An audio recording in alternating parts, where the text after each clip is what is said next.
Shalom, selamat pagi bagi siswa kelas 9. Selamat bertemu kembali di awal tahun ajaran kita ini. Saya percaya bahwa kalian dalam keadaan sehat dan semua dalam pemeliharaan Tuhan yang sempurna. Kita akan memakai buku paket kita. Buku ini adalah buku pendidikan agama Kristen dan budi pekerti yang diberi judul Hidup Bergereja yang ditulis oleh Ricky R.D. Esmantir STH dan Yeti BC STH Kurikulum 2013. Nah, sebelum kita mulai, kita akan masuk ke dalam bab 1. Tema kita adalah kehadiran Allah dalam gereja mula-mula, dan sebelumnya kita akan berdoa terlebih dahulu. Tuhan, kami mengucap syukur buat segala anugerah Tuhan, penyertaan-Mu yang melimpah-limpah memberkati kami di masa ini. Kami percaya Tuhan tetap hadir, tetap berkarya, memelihara, memberkati kami, memberikan kami kesehatan, menjauhkan kami dari segala sakit penyakit. Terima kasih Tuhan, kami akan belajar pagi hari ini. Biar Roh Kudus membantu kami, memberikan kemampuan, hikmat, bahkan kepandaian, kecerdasan, sehingga kami boleh mengerti akan apa yang disampaikan pada pagi ini. Terima kasih Tuhan, ini syukur kami dalam nama Yesus, haleluya, amin. Seperti yang saya katakan tadi, bahwa kita akan belajar tentang bab 1, kehadiran Allah dalam gereja mula-mula. Mungkin bagi kalian ada yang belum pernah mendengar tentang gereja mula-mula. Apa itu yang dimaksud dengan gereja mula-mula? Gereja mula-mula adalah gereja yang dibangun oleh para rasul setelah Yesus Kristus naik ke sorga. Setelah Yesus bangkit dari kematian, 40 hari kemudian dia naik ke sorga, dan disitulah para murid membangun gereja Tuhan yang disebut dengan gereja mula-mula. Awalnya adalah ketika terjadi pencurahan Roh Kudus pada hari Pentakosta, di mana ada 122 murid Kristus yang ada di loteng Yerusalem, dan mereka semua diurapi oleh lidah-lidah api, urapan Roh Kudus. Dan pada saatnya mereka berbaca bahasa lidah yang dimengerti oleh orang-orang Yerusalem yang ada saat itu ketika mereka kebetulan merayakan Paskah. Nah, ketika tiba hari Pentakosta itu, maka turun dari langit suara atau bunyi yang keras memenuhi ruangan itu, dan ketika mereka berkumpul, lidah-lidah api itu bertebaran hingga pada mereka masing-masing, dan mereka penuh dengan Roh Kudus, dan mereka berbahasa-bahasa lidah.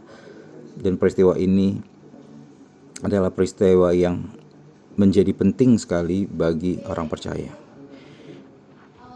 Nah, di bagian B di sini ada pengertian tentang istilah gereja. Dalam PL atau Perjanjian Lama maupun Perjanjian Baru tidak pernah menyebutkan istilah gereja, tetapi bahasa Ibrani sebenarnya sudah mengatakan dalam Perjanjian Lama mengenai kata kabal. Kabal artinya memanggil atau mengumpulkan, dan ini adalah dasar akar daripada kata sebagai gereja, yaitu memanggil atau mengumpulkan. Kemudian kata kabal dipakai kembali untuk bangsa Israel sebagai jemaah atau perhimpunan Allah atau umat Allah, dan ini mulai menjadi lebih jelas lagi. Lalu di dalam Perjanjian Baru, dalam bahasa Yunani ada dua istilah, yaitu kuriakon atau kuriake, yang artinya milik atau kepunyaan Allah.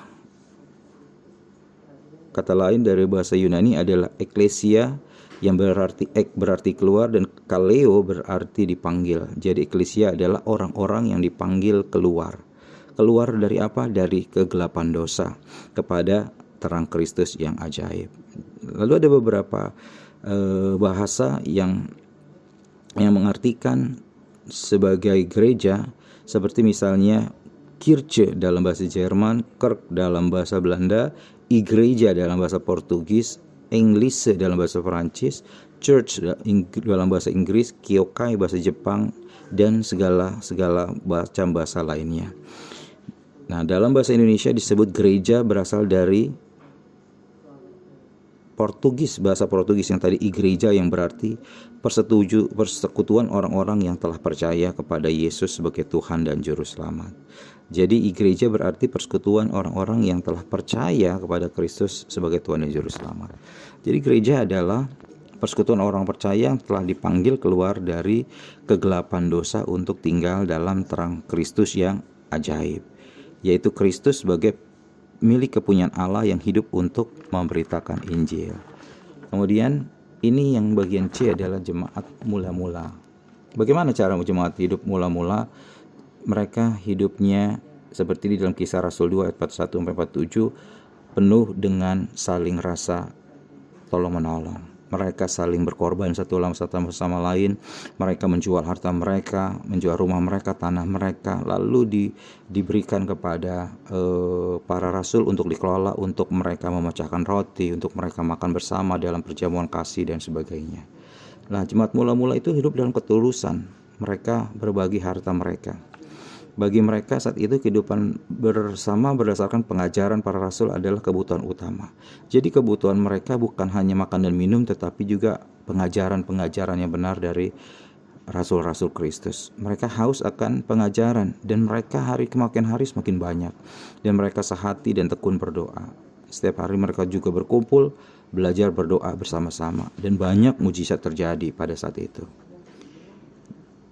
Ada satu cerita yang menarik di dalam Kisah Rasul 5, kalian bisa lihat di Alkitab, mengenai cerita tentang suami dan istri yang bernama Ananias dan Safira. Apa yang terjadi? Ananias dan Safira ini berjanji untuk memberikan bagian daripada penjualan tanah mereka kepada para rasul, sama seperti yang orang-orang lain juga lakukan. Tetapi yang terjadi, Ananias dan Safira tidak memberikan seluruhnya dari apa yang dijanjikannya. Apa yang terjadi ketika itu? Ananias datang kepada rasul, dan Ananias ditanya langsung sama rasul, dan dia berbohong di sana. Lalu Ananias saat itu juga mati, dicabut nyawanya. Kemudian datanglah istrinya Safira, juga mengatakan kebohongan yang sama, dan juga mati pada saat itu. Apa maksudnya? Maksudnya adalah kalau kita mau sungguh-sungguh memberi kepada Tuhan, apalagi itu berupa nazar ataupun berupa janji-janji komitmen khusus kepada Tuhan, maka hendaknya kita melakukannya dengan baik. Oleh karenanya saya lebih suka kita tidak bernazar ataupun tidak berkomitmen, tetapi tidak dilakukan, tidak ditepati, daripada itu lebih baik kita tidak berjanji sama sekali. Nah, ini dia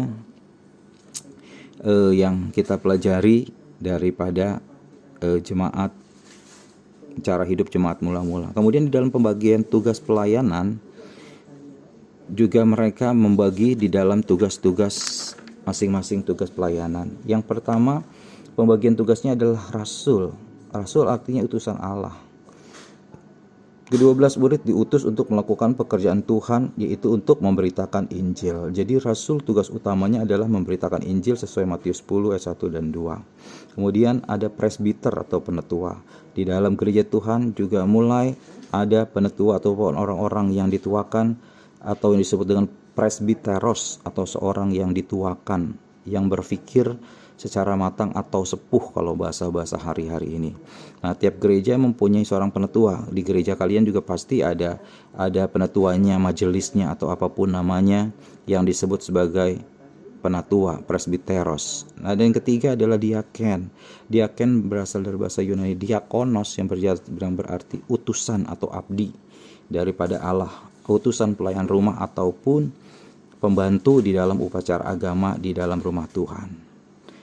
Nah, di sini kalian sudah belajar tentang sebagian daripada gereja mula-mula. Ini saja yang bisa saya sampaikan pagi ini. Masih ada beberapa hal yang bisa kita bahas ke depan, tetapi hari ini hanya itu yang bisa kita sampaikan. Tugas kalian seperti biasa akan dikirimkan melalui Google Classroom. Itu saja yang bisa saya sampaikan pagi ini. Terima kasih. Salam sejahtera, salam sehat selalu, jaga kesehatan dengan baik. Tuhan Yesus memberkati kita semua. Amin.